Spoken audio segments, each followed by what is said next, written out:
जमकर मेहनत कर लो। राम ने किया, कृष्ण ने, किसने नहीं किया? तुम बचोगे।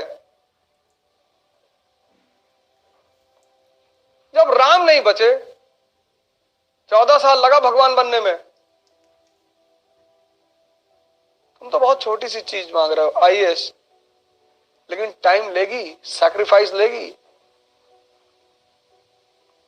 लेकिन छोटी चीज का त्याग करोगे तभी तो बड़ी चीज मिलेगी। लेकिन सिर्फ त्याग नहीं, त्याग अकेले कुछ भी नहीं है। बहुत लोग भाग गए हरिद्वार भी और भिखमंगे हो गए। त्याग के साथ तपस्या भी करनी पड़ेगी।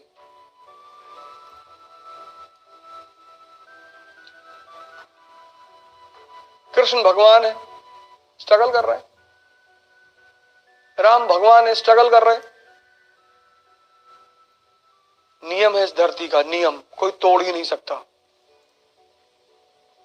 कोई तोड़ ही नहीं सकता। और जिसने नहीं किया उसका हाल राहुल जी जैसा हो गया। वो अब कर रहे हैं,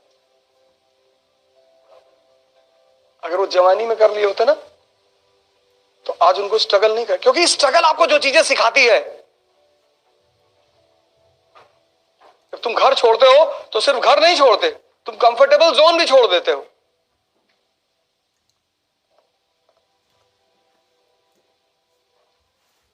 हर डिसीजन खुद लेना पड़ता है। बिना मरे किसी ने स्वर्ग नहीं देखा। एक आदमी ने ट्राई किया था, बीच में लटके हुए हैं, त्रिशंकु। राम को भी शरीर छोड़ना पड़ा, भगवान है, शरीर स्वर्ग में नहीं गए। कृष्ण को भी मरना पड़ा। तुम नियम को वॉयलेट क्यों करना चाहते हो? सुरजन राव हाड़ा का नाम सुना है? नहीं सुना? नहीं सुना?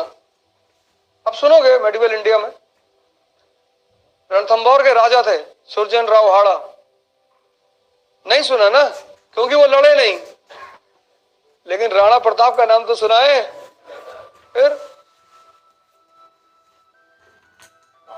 लेकिन दुनिया में विरोध करने का जो मजा है, और लड़ाई लड़ने का जो मजा है, और बर्बाद होने का जो मजा है, रिक्शा वाले से पूछो राणा प्रताप को जानते हो? जानता है। तुम ही तो जानते हो ना मान सिंह को। रिक्शा वाला राणा प्रताप को भी जानता है। क्यों? क्योंकि लड़ा है वो आदमी। तुम क्या समझते हो तुम लड़ाई से बच जाओगे? जाओ पूछो जिनकी सैलरियां 25,000 है, 30,000 है।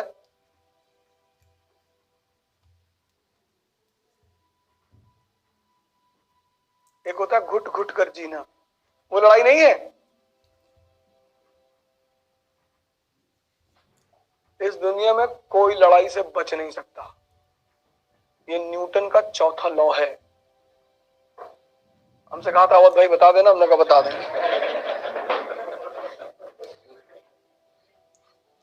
कई सारे लॉ बताना भूल गया था, 3 ही बता के हिला दिया उसने। कहा चौथा वाला बता दे, बता दे। तुम बच ही नहीं सकते,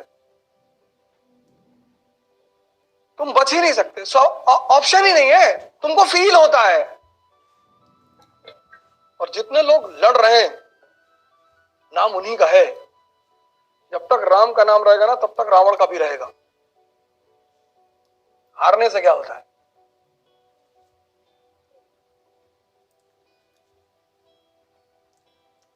भगवान को टक्कर दे रहा है, इससे बड़ी बात क्या हो सकती है? तुम आईएएस को टक्कर देने में तुम्हारी हालत खराब है। उसकी बहन को छेड़ा, भगवान की वाइफ उठा लाया। जज्बा देखो।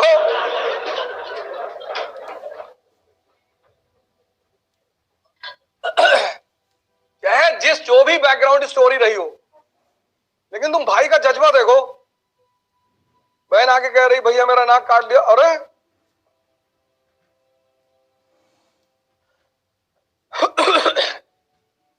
तुम आईएएस से लड़ने में मरे जा रहे। सर मान लीजिए नहीं हुआ तो? सर लोग कह रहे थे कि सबका नहीं होता। हाँ तुम्हारा नहीं होगा। एक अटेम्प्ट तुम ऐसा दो जिसमें तुम किसी की बात मत सुनो। अगर उस अटेम्प्ट में नहीं हो रहा है तब सेकंड चीज के बारे में सोचो।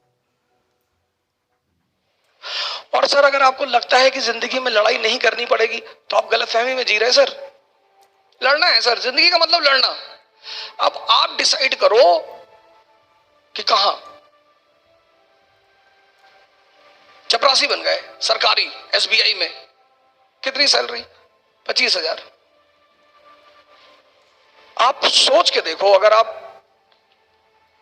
ऐसे बहुत सारे लोग होंगे जो जिनका महीने का खर्चा 15,000 रुपया होगा, आपका अपना। और अगर आपके घर में 3 भाई बहन है तो 45-50 हजार तो आप ही लोग खर्चा करते हो। आप सोच को देखो, अगर आपको 25,000 सैलरी मिली तो आपका घर कैसे चलेगा? वो लड़ाई नहीं है।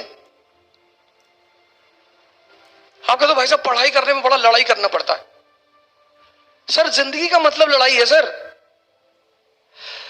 लेकिन कैसे? हंस हंस के। आपने किसी को चाटा मारा, हंस रहे कि भाई साहब मजा आ रहा है, एक मार दो भाई साहब। गुस्से में नहीं मारना है। जिंदगी मतलब लड़ाई, और लड़ाई मतलब हंस हंस के लड़ना, तभी जीतोगे। मजा लो लड़ाई का, रो नहीं सकते, रो नहीं सकते, आप रो नहीं सकते। जिसको भी लड़ाई का मजा आ गया, मेरे मामा जी ने मुझसे कहा, अरे बड़े बड़े सपने देख रहे हो, कुछ नहीं करोगे, एक दुकान खोल लो गांव में, खाओगे नहीं तो भूखों मरोगे। मैंने कहा भूखों नहीं मरेंगे, आपका जो धन है उसको लूटेंगे, और ऐसी बातें मत कहा करो। फिर उन्होंने मेरी माता जी से कहा, बहुत बदतमीज लड़का है। सर बदतमीजी आप कर रहे हैं। एक तो आप अपने आप को मेरा अपना कहते हैं, माँ प्लस माँ, जिसमें 2 माँ लगा हुआ है, जो डबल माँ लिए हुए वो अपने बच्चे को डिमोरलाइज कर सकता है। आप ये कहो कि बेटा और मेहनत करो, उठो, आगे बढ़ो, ऐसे नहीं होगा। आप करो कुछ नहीं करवाओगे, दुकान खोल लो। तो जब आपने शुरुआत की तो मैंने आपको जवाब दिया, मैं माफी चाहता हूं उसके लिए। तो पूरा ये खेल है सर, सिर्फ एक खेल है। मतलब लास्ट में इन्होंने जो कहा कि अगर आप ये सोचते हैं कि आप गरीब होके पैसा नहीं कमा सकते तो आप धीरू भाई अंबानी को नहीं जानते। क्या बात है।